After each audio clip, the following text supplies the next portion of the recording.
मुरैना में अभूतपूर्व स्वागत हुआ कल राहुल जी का। वो उस भावना को, जिस भावना को राहुल जी आम परिवार, आम जनता, आम युवा, आम किसान के लिए बार बार अपने विचार देश के सामने रखते हैं, उसको बल मिला। ऐतिहासिक अभूतपूर्व मुरैना के जैसे चंबल की माटी है, जैसा चंबल का पानी है, वैसे ही चंबल का स्वागत और सत्कार क्या होता है, ये एक बार फिर प्रदेश ने और हमारे पूरे अंचल ने देखा।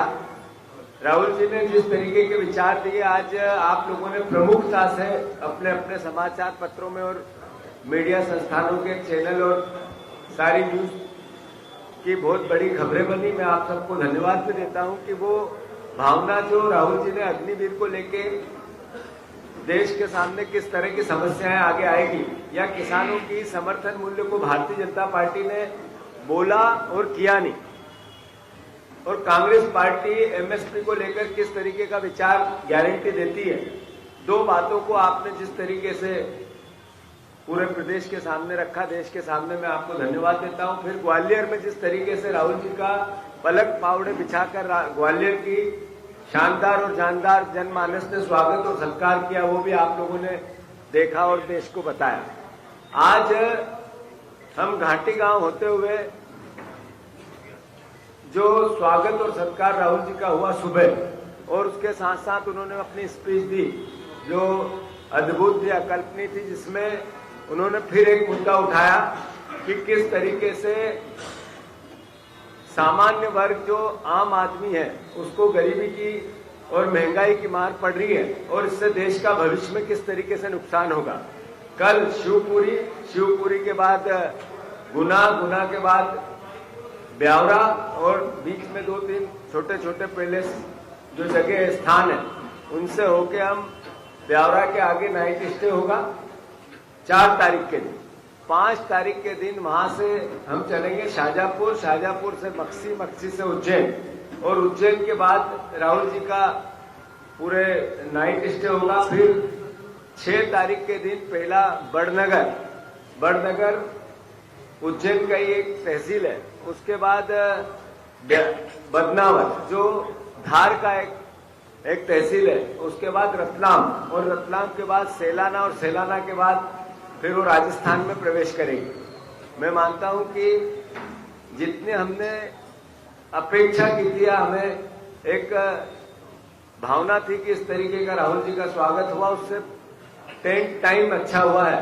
मैं मानता हूं सबको इस आपके माध्यम से मैं धन्यवाद देता हूं, खासकर ग्वालियर चंबल के कार्यकर्ताओं को, नेताओं को और यहाँ की जनता को, जिस तरीके से उन्होंने कांग्रेस पार्टी के विचार को इस रिजल्ट के बाद आत्मसात करके हमें सहयोग किया। मैं धन्यवाद। आदरणीय जवाब हम दे देंगे। एक मिनट सवाल जवाब वाला मुख्यमंत्री दिग्विजय सिंह साहब आप सबको संबोधित करें। सवाल जवाब लास्ट। मैं मध्य प्रदेश की धरती पर हमारे चेयरमैन मीडिया कमेटी और महामंत्री अखिल भारतीय कांग्रेस कमेटी और सांसद जयराम रमेश जी का हार्दिक स्वागत करता हूं। हमारे महामंत्री माननीय जितेंद्र सिंह जी, नवनिर्वाचित हमारे मैं माफी चाहता हूँ प्रदेश अध्यक्ष जी विष्णुपचारी जी, माननीय अशोक सिंह जी, माननीय श्री भाटिया जी, आदरणीय साथियों, ये मान्यता है कोई भी शुभ काम शुरू जब होता है, यदि उस दिन वर्षा हो जाए तो इस साक्षात इंद्र भगवान का वरदान प्राप्त हो गया। इसलिए जो वर्षा से इंद्र भगवान ने हम पर कृपा की मुरैना, उससे उनका जो आशीर्वाद मिला, उसका ये संकेत है कि किस प्रकार राहुल गांधी जी मजदूर, किसान, युवा, महिलाओं और हो रहे अन्याय और अत्याचार के खिलाफ जो लड़ाई लड़ रहे हैं, वो उसमें सफल हो गए, लेकिन उसको लागू करने की सबकी भागीदारी चाहिए। इसीलिए वो जातीय आधार पर जनगणना की मांग कर रहे हैं। साथियों, जो कार्यक्रम बताया गया है उसमें गुना से जावड़ा के लिए तो छोटी मोटी जगह नागोगढ़ की आती है जहाँ पर पब्लिक मीटिंग होगी, वहाँ सब लोग आना चाहिए। बहुत बहुत धन्यवाद। एक मिनट। आज के कार्यक्रम में हमने थोड़ा सा परिवर्तन किया है क्योंकि राहुल जी को दोपहर में पटना में रहना है। आज पटना में एक विशाल विपक्ष पार्टियों की ओर से एक जनसभा है, रैली है। वहाँ कांग्रेस अध्यक्ष खड़गे जी भी रहेंगे और राहुल जी वहाँ पे हैं। इसलिए आज दोपहर को भारत जोड़ो न्याय यात्रा नहीं होगी। आज सुबह राहुल जी ने पूर्व सैनिकों से और जो युवा हैं अग्निवीर के लिए तैयार कर रहे हैं उनसे मुलाकात की और करीब 40 मिनट तक उनसे बातचीत हुई। क्या समस्याएं हैं पूर्व सैनिकों की, खासतौर से मध्य प्रदेश में, और जो युवा अग्निवीर स्कीम के तहत तैयारी कर रहे हैं और ऐसे भी युवा हैं जिनको 2021 में आर्मी की ओर से, वायुसेना की ओर से, नौसेना की ओर से रिक्रूटमेंट होने वाली थी, पर तब अग्निवीर स्कीम की घोषणा हुई। तो इनकी भर्ती के लिए जो कोई कार्रवाई करने की जरूरत थी युवाओं को, उन्होंने उसको पूरा कर दिया था, पर उनको रिक्रूटमेंट लेटर नहीं मिला। ऐसे भी हमारे देश में करीब 1.5 या 2 लाख युवा हैं। कुछ युवा मुरैना, भिंड और ग्वालियर के भी हैं और उन्होंने भी अपनी जो मांगे हैं जंतर मंतर में वो बैठे हुए थे कुछ दिन पहले। बाद में उनको धमकी दी गई, वहां से उनको हटाया गया। उन्होंने भी राहुल जी से अपनी बात रखी। अंत में मैं यही कहूंगा कि भारत जोड़ो न्याय यात्रा एक वैचारिक यात्रा है और पिछले 50 दिनों में राहुल जी 5 न्याय के बारे में बार बार जिक्र कर रहे हैं। युवा न्याय, किसान न्याय, नारी न्याय, श्रमिक न्याय और हिस्सेदारी न्याय। और इन 5 न्याय में से 2 ऐसे गारंटी राहुल जी ने दिया है कांग्रेस पार्टी की ओर से, इंडिया गठबंधन की ओर से, कि किसान न्याय के लिए पहला कदम होगा एमएसपी को कानूनी दर्जा देना। उसके लिए एक विशेष कानून लाना लोकसभा में और राज्यसभा में, और जो न्यूनतम समर्थन मूल्य है वो डॉक्टर स्वामीनाथन के दिए हुए फॉर्मूले के आधार पर ही तय किया जाएगा। स्वामीनाथन जी को भारत रत्न तो दे दिया प्रधानमंत्री ने, चौधरी चरण सिंह को भी भारत रत्न दे दिया, पर जो एमएसपी का फॉर्मूला स्वामीनाथन जी ने दिया था कि जो खेती की लागत है उसका 1.5 गुना एमएसपी होना चाहिए, उसके बारे में कुछ बात नहीं की। और राहुल जी ने कहा है कि एमएसपी को कानूनी दर्जा दिया जाएगा और विस्तृत तरीके से जो खेती की लागत के अनुमान होती है उसको 1.5 गुना के स्तर पर एमएसपी तय किया जाएगा। दूसरी बात जो गारंटी दी है उन्होंने हिस्सेदारी न्याय को लेकर कि हमारे देश में जाति गिनती होना जरूरी है। सामाजिक, आर्थिक और जाति जनगणना जो होनी चाहिए अभी तक नहीं हो पाई है। 2021 में जो जनगणना होना था अब तक नहीं हुआ। 3 साल हो गए, 4 साल होने वाले हैं, पर जो जनगणना हर 10 साल होता है मोदी सरकार ने वो जनगणना नहीं करवाया है। 2011 में सामाजिक, आर्थिक और जाति जनगणना डॉक्टर मनमोहन सिंह जी की सरकार के द्वारा किया गया था। उसकी जाति जो नतीजे थे, जाति को लेकर जो 25 करोड़ परिवारों का जो जानकारी हासिल की गई थी उसको अभी तक प्रकाशित नहीं किया है मोदी सरकार ने। तो ये इन 5 न्याय में से 2 न्याय को लेकर राहुल जी ने कांग्रेस पार्टी और इंडिया गठबंधन की ओर से गारंटियां दी। शुक्रिया। अभी आपके कुछ सवाल हैं तो हमारे पीसीसी अध्यक्ष, हमारे प्रभारी और दिग्विजय सिंह जी उसका जवाब देंगे। आज एक एक करके आप मैं बता हाँ जी, कमलनाथ जी के बारे में सवाल। राहुल जी जब जनगणना की बात करते, जातिगत जनगणना की बात करते हैं तो उसके पीछे उनका जो सोच है, जो विचार है, वो बेसिक वो वर्ग जो आज भी गरीबी रेखा में या गरीबी में ज्यादा आते हैं, जो सामाजिक समरसता आर्थिक रूप से भी तभी बनेगी जब हम इक्वल राइट्स को, एक तरह से आर्थिक राइट्स को सबको देंगे।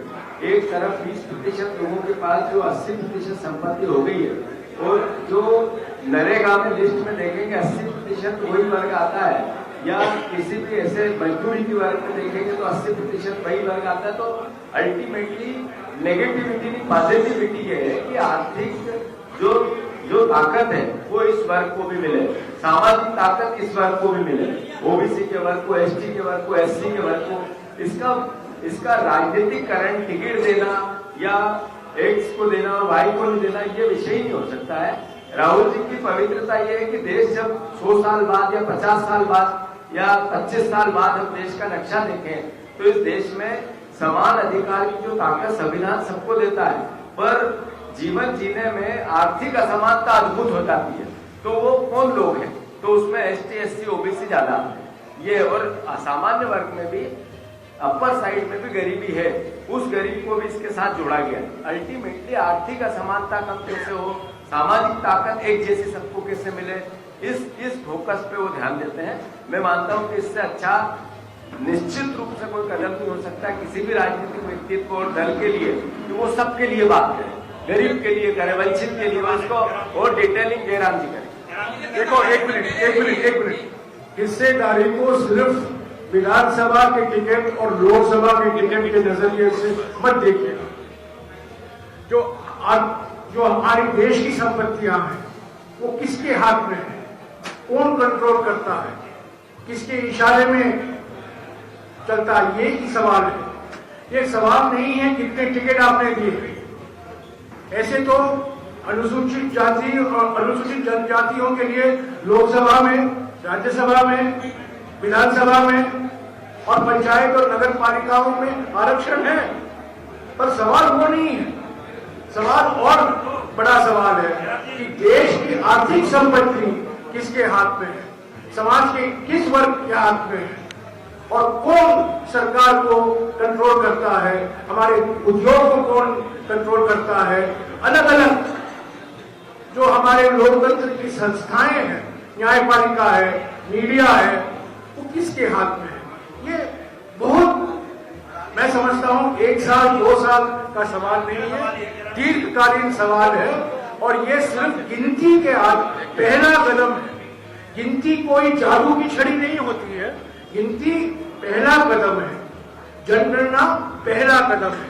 और जैसा कि मैंने कहा 1951 से लेकर हर 10 साल जनगणना होती है हमारे देश में, और उस जनगणना से अनुसूचित जाति, अनुसूचित जनजाति और अल्पसंख्यक की क्या आबादी है हमारे देश में, वो जानकारी हम हासिल करते हैं। 2021 में जो जनगणना होने वाला था उसको अभी तक मोदी सरकार ने नहीं कराया। तो अरे समझने की कोशिश कीजिए, 1 मिनट समझने की कोशिश कीजिए, पूरी 1 मिनट, पूरी क्रोनोलॉजी समझिए, पूरी क्रोनोलॉजी समझिए। 2021 में जो जनगणना होने वाला था अभी तक 4 साल हो गए हैं, उन्होंने नहीं किया है। ये अनुसूचित जाति, अनुसूचित जनजाति सभी पर ये अन्याय है। मेरा आपसे एक भैया एक मिनट मेरी आप बात नहीं, कृपया करके मैं आपसे कुछ अर्ज कर रहा हूँ, कृपया करके हम पे बताएं। आपके सारे क्वेश्चन लेंगे, बात भी करेंगे, पर ये तो तरीका नहीं हो सकता ना। सर ने कहा वो एक भैया एक आपसे पूछूंगा, भैया प्लीज मेरा निवेदन ये है, आप ही अब प्रश्न करेंगे पर मेरी बात नहीं होगी। ये ऐसे तो आप बड़े भाई हैं मेरा आपसे आग्रह ये है कि वो उत्तर दे रहे हैं, अगर उस बीच में ही आप सवाल करोगे तो ना हम अपनी बात समझा पाएंगे, ना आपके प्रश्न आप कर पाओगे। तो अब आप आराम से एकदम कूल होकर आपका प्रश्न। राहुल गांधी जी आज सुबह 8 बजे सोच में रवाना हुए टीम में थे, मोबाइल देख रहे थे, अशोक सिंह जी भी थे, वो लोग थे, करीब 300-400 लोग कांग्रेस के वहाँ थे। राहुल गांधी जी ने किसी की ओर देखा तक नहीं, आगे चल दिए, चलिए ठीक है। नहीं, मैं उनके साथ था। हाँ, मैं उनके साथ था, आप गलत कह रहे हैं। उन्होंने आपके पास हो सकता है उस वक्त उनके पास कोई फोन आया हो, लेकिन मैं उनके साथ था, वो हाथ भी हिलाए, मिले भी। शायद उस मोमेंट में जब आपके पास मोबाइल देखा आपने, उस समय उनके मोबाइल पे फोन आया हुआ था।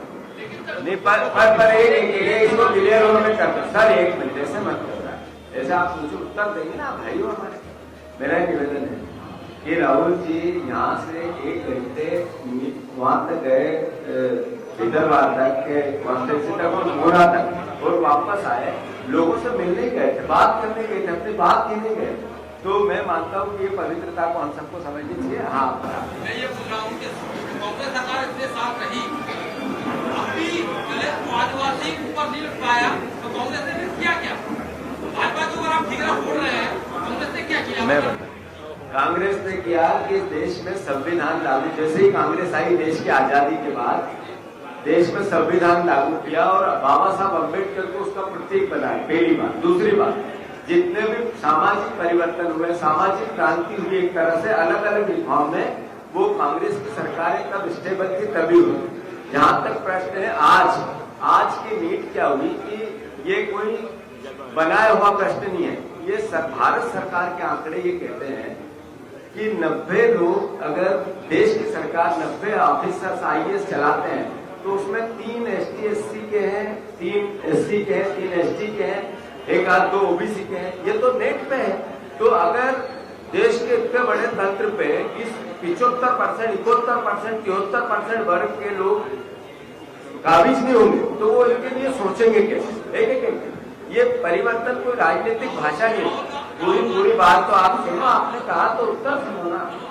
तो ये कोई राजनीतिक भावना के साथ सवाल नहीं है, ये देश का 10 साल 20 साल बाद के भविष्य के लिए सवाल है कि आखिर इस देश में 80% लोग वो हैं जिनके पास आर्थिक संसाधन सीमित है और 20% लोग वो हैं जिनके पास सारा आर्थिक संसाधन है। तो ये असमानता बढ़ेगी तो एक दिन देश में क्रांति आएगी, ये सवाल है। और कुछ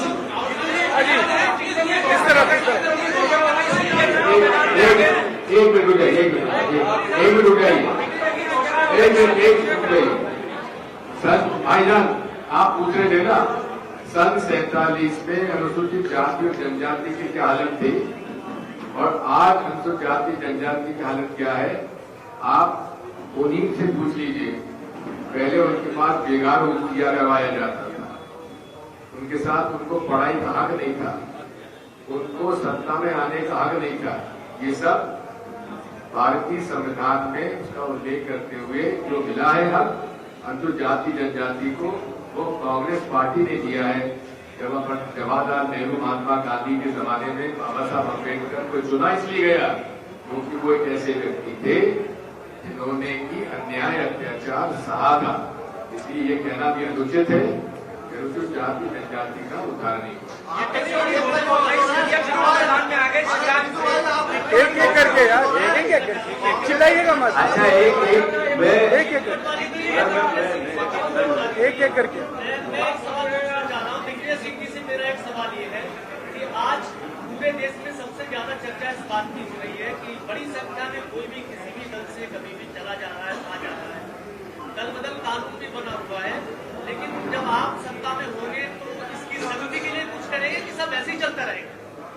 एक बात सुनिए, जो सत्ता लोलुप, धन लोलुप, स्वार्थी लोग हैं वही छोड़ के जा रहे हैं। जो ईमानदारी से विचारधारा से जो जुड़े हैं वो कोई नहीं जाता। मैं एक आपका सवाल लेता हूँ, आपसे मेरा अनुरोध ये है सर, एक मिनट ऐसे आप या तो मतलब आप इनका हो जाए, आप बड़े इतने सीनियर मोस्ट हमारे और आशीर्वाद दाता है, मेरा अनुरोध ये है। विषय क्या है?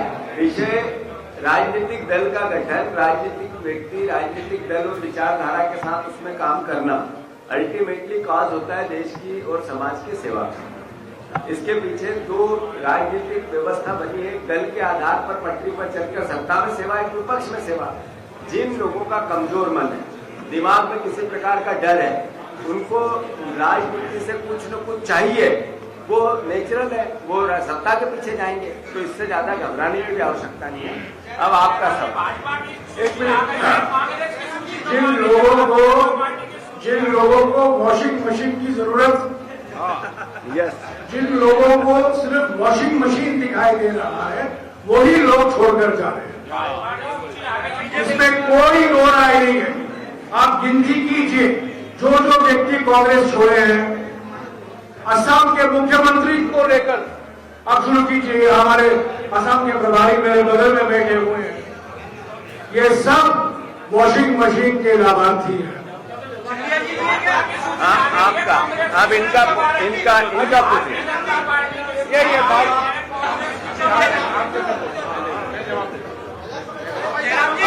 जयराम जी, सिंधिया जी भी वॉशिंग मशीन मिले क्या?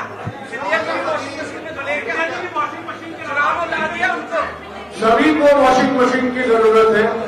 कुछ लोगों को छोटे साइज, कुछ लोगों को मीडियम साइज, कुछ लोगों को जायंट साइज, बड़े बड़े साइज। सिंधिया जी उतर गए मैदान में। तो वही डाला कि दिव्या सिंह जी निर्मा उसको साफ करने के लिए निर्मा तो डलवाइए। अरे सवाल आपका क्या सवाल था? लगातार घोषित करती है बीजेपी ने कल, कांग्रेस की क्या तैयारी है, कब तक सूची आ रही है कांग्रेस की, और क्या आपका फार्मूला है पूरी पार्टी का? हमारे प्रभारी जवाब दें। देखिए